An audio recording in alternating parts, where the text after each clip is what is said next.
Before, it used to be about 90% of people want to be right in the city, but again, with prices on the rise, low interest rates, it's naturally pushing people to have different options out of the city, because properties in general in suburban areas in Canada are less expensive. Commute is a huge thing, and it really depends on whether the client is working in the city or if they're working closer to where their home is or where they're looking to purchase.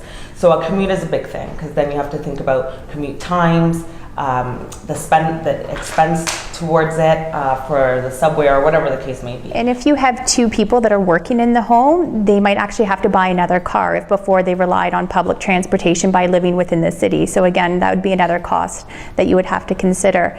If you have children, daycare costs is a huge thing. Extended hours might be needed just because you have longer commute times. I mean, we have clients on the flip side that don't have families but are still finding the space, what you're getting in the city, the space is not exactly what they want for what they can afford. So they'll take that chance and move out into the suburbs, but then find it a little bit difficult because then they realize, oh, their friends are in the city, the entertainment is in the city.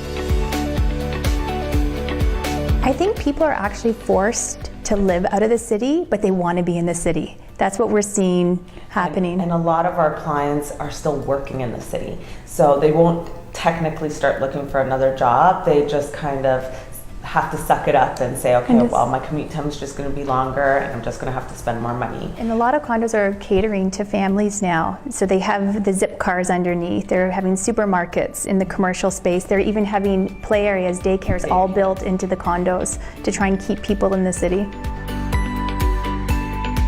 Costs in the suburbs can increase in terms of maintaining a home. You don't have as much time. Perhaps you can't mow your lawn, so you have to hire someone to do that. You don't have time to landscape your home. You have to hire someone to do that. If you have a pool, you have to have somebody maintain that, because you have to remember you're losing the time in the commute if you're still working in the city. So it ends up costing you a lot more too. So okay, you are moving out of the city because you do want this space, but then you don't have the time because your time is being spent at work and commuting. So it's really a trade-off. Yeah.